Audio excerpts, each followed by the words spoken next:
ሰላም ጣፋጭና ተወዳጆች የኢትዮጵያ ልጆች እንዴት ናችሁ? ደህና ናችሁ ልጆችዬ? ጊዜያችሁ ሳምንታችሁ እንዴት አለፈ? በጥሩ ሁኔታ አሳለፋችሁ? በጣም ጎበዝ ልጆች። እንዴት ነው ከኔ ጋር የምንሰራቸውን የተለያዩ የፈጠራ ስራዎች እየሰራችሁ እውቀታችሁን ችሎታችሁን እያዳበራችሁ ነው? በጣም ደስ ይላል ልጆችዬ።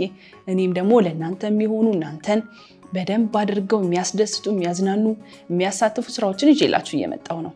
ዛሬም ታዲያ እንደተለመደው ሁላችሁንም ደስ ብሏችሁ የምትሰሩትን አንድ ቆንጆ ስራ ይዤላችሁ መጥቻለሁ። እስኪ እና ገምቱ። በጣም ጎበዝ ልጆች ብዙዎቻችሁ መገመት ችላችኋል። ዛሬ ደግሞ የሁላችሁ ወረቀትን በማጣጠፍ በቀላሉ የምትሰራ የእርሳስ ማስቀመጫ ነው ይዤላችሁ መጣሁ። ታያችሁ? በቀላሉ ላጲሶቻችንን እስራሶቻችንን እየጠፉ የሚያስቸግሩን ከሆነ የሁላችሁ ወረቀትን ተጠቅመን እንደዚህ እያደረግን እንዳይጠፉብን እርሳሳችን ደብተራችን ውስጥ ዝም ብለን ከመክተት ይልቅ እንደዚህ ቆንጆ በወረቀት ቆንጆ ነገር ሰርተን በአግባቡ ማስቀመጥና መያዝ ይኖርብናል። አንደኛ የኛን የፈጠራ ችሎታ ያዳብርልናል፣ ሁለተኛ ደግሞ በቀላሉ ንብረቶቻችን እንዳያጠፉ ይይዝልናል፣ ያግዝልናል ማለት ነው። ወደዳችሁት? ጎበዝ ልጆች። ዛሬ ታዲያ እሱን ነው የምንሰራው ልጆችዬ። ይሄንን ለመስራት ደግሞ የሚያስፈልጉን ነገሮች አሉ። እዚህ ጋር እንደምታዩት ይሄ ወረቀት ነው። ስለዚህ በቀላሉ በአካባቢያችን ያሉ ወረቀቶችን ተጠቅመን ስለምናዘጋጅ ቀለም ያለው ወረቀት ካላችሁ እሱን ታዘጋጃላችሁ። ከሌላችሁም ደግሞ እንዳልኳችሁ ማንኛውም ወረቀት መሆን ስለሚችል ወረቀት ያስፈልገናል፣ ማጣበቂያ ያስፈልገናል፣ መቀስ ያስፈልገናል። እንዲሁም ደግሞ የበለጠ ለማድመቅና ለማሳመር ማርከር ወይንም ደግሞ ቀለም መጠቀም ስለምንችል እነሱንም ታዘጋጃላችሁ ማለት ነው። ልጆች አሁን የነገርኳችሁ ነገሮች አዘጋጅታችሁ የምትሰሩበትን ቦታ ዝግጁ አድርጋችሁ እስክትጠብቁኝ እኔ የተወሰነ ደቂቃ ሰጥቻችሁ ልመለስ።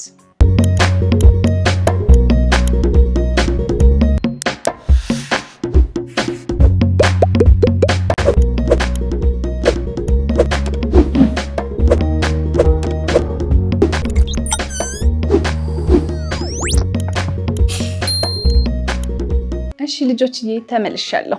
ይኸው እኔ እዚህ ጋር ቀለም ያለውን ወረቀቴን አዘጋጅቻለሁ። ስለዚህ በመጀመሪያ ልጆችዬ ምን መሰላችሁ የምናደርገው ይሄ ሁሉ ስለሚሰፋብን ተወሰነውን የዚህን የወረቀቱን ክፍል ከጎኑ ላይ እንቀንሳለን። በጣም ሰፊ እንዳይሆንብን ማለት ነው። የዚህን ያህል ቆርጠን እናወጣለን። ከዛም ልጆችዬ እዚህ ጋር የምታዩትን በመጀመሪያ እኩል እንዲሆንልን እንደዚህ አድርገን እናጥፋለን። በመቀጠል በዚህ የምታዩትን የወረቀት ክፍል ልክ በተመሳሳይ እናጥፋለን። እንዳይረዝምብን ትንሽ እኩል እንዲመጣልን አድርገን መስራት ስለሚኖርብን ልኬቱ እስኪመጣልን በደንብ ተረጋግተን 3 እኩል ቦታ የታጠፈ መስመር ስለሆነ የሚያስፈልገን እሱን እንደዚህ እየለካን እንሰራለን።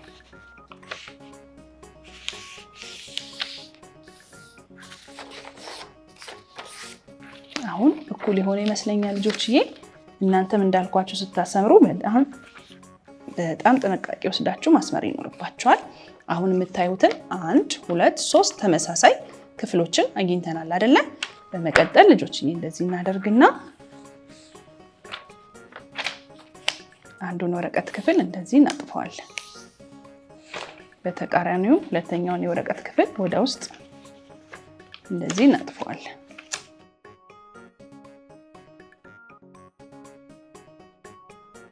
እያችሁ ልክ እንደዚህ ማለት ነው። ከዛ እንደዚህ እንዲተላለፉ እናደርጋቸዋለን። እንዲህ ማለት ነው። አንዱ ከአንዱ ጋር እንዲተላለፍ እናደርገዋለን።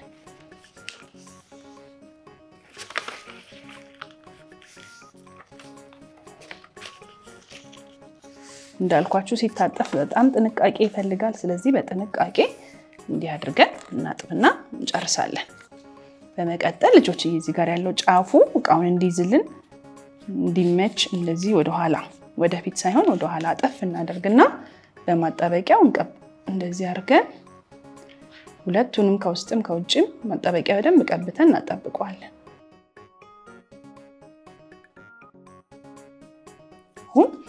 ቆንጆ ክፍል ሆኖልናል። እዚህ ጋር የምታዩዋቸውም ክፍሎች ከዚህ ጀምሮ ውስጡን እየቀባን በቀላሉ እንዳይከፋፈትብን እንደዚህ አድርገን እናጣብቃለን።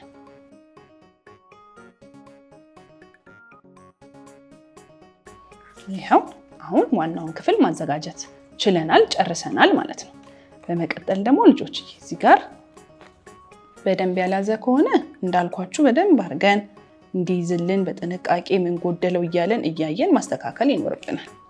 እሺ ልጆች አያችሁ፣ ዋናውን እንግዲህ ክፍሉን እንደዚህ ማዘጋጀት ችለናል። ዋናውን ክፍል ይሄው በዚህ መልኩ በደንብ ቆንጆ አድርገን አዘጋጅተናል። በመቀጠል ደግሞ ሌላ ቀለም ባለው ወረቀት ልጆች ይሄው እዚህ ጋር ከላይ እቃችን እንዳይጠፋብን በቀላሉ እንዳይወድቅብን እንደዚች እንለካና ቅርጿን ጠብቀን ወደ ውስጥ እጥፍ አድርገን መዝጊያ ወይም እንደ ክዳን እንዲሆንለት አድርገን እናዘጋጃለን።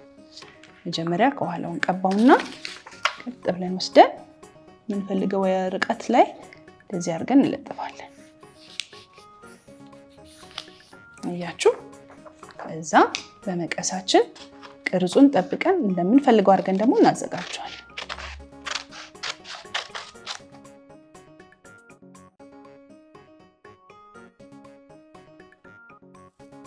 ቅርጹ እንዳይበላሽባችሁ እያሳመራችሁት መሄድ ትችላላችሁ። ያው አሁን እንደዚህ አዘጋጅቼዋለሁ። ይሄ ማለት ልጆችዬ እዚህ ውስጥ እንደ ክዳን እንዲጠቅመን ነው። እሺ፣ ስለዚህ በጣም ረዝሞም ደግሞ እንዳያስቸግረን በኋላ አላስገባም እንዳይልብን ደግሞ ካሁኑ መጀመሪያ ቅርጹን እናስተካክላለን። አሁን የምታዩትን ቅርጽ ይዟል። እንደዚች አድርገን እንሞክረዋለን። በጣም ያምራል። አሁን እኔ ሆኖልኛል። ይሄው አያችሁ፣ ይሄ እንግዲህ እንደ ክዳኑ ነው። እቃዬን ካስገባው በኋላ እንደዚህ ወረቀቱን በማውጣት እንደዚህ እጠቀማለሁ። ልክ ካስገባው በኋላ ደግሞ ከላይም እንደዚህ መክደን ይቻላል። ወደ ውስጥ ማስገብታችሁ ደግሞ መክደን ይቻላል ማለት ነው። እንደዚህ ካሳመርነው በኋላ እስኪ ቆንጆ አበባ ሰርተን ደግሞ የበለጠ እናድምቀው።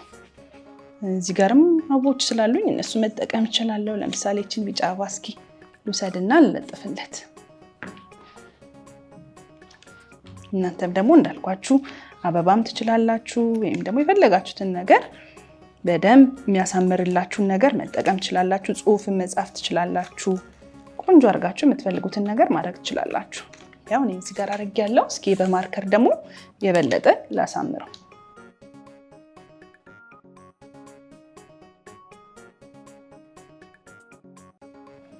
እንዳልኳችሁ ልጆች ዋናው ምንድነው ሁልጊዜም ቅርጹን እንዴት ጠብቃችሁ እንደምትሰሩ በደንብ አድርጋችሁ ከተከታተላችሁ ማሳመሩን እናንተ በምትፈልጉት ነገር ያሳምርልኛል በምትሉት ነገር ሁሉ መጠቀምና ማጌጥ ትችላላችሁ ማለት ነው።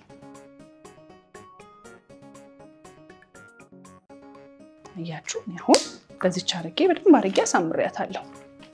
እስኪ እዚህ ጋር ካለኝ እርሳስ ልቀንስና እዚህ ውስጥ ከትቼ ደግሞ ልየው። አያችሁ፣ አሁን ለምሳሌ እርሳሳችሁ በቀላሉ አይጠፋባችሁም። ላጲሳችሁን፣ የትምህርት መርጃ መሳሪያችሁን ሁሉ በአግባቡ ይዝላችኋል ማለት ነው። ያው ከዛ ክዳንም ስላለው ወድቆም አይጠፋብንም። ቆንጆ ነገር ሆነልን። ያምራል አይደል ልጆችዬ? ከፈለግን እዚህ ነጩ ላይ ደግሞ የምንፈልገውን ነገር እንሳል። እስኪ ቆንጆ አበባ እንሳልበት።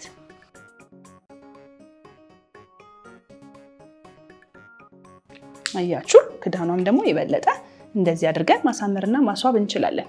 እንዴት ነው ወደዳችሁት?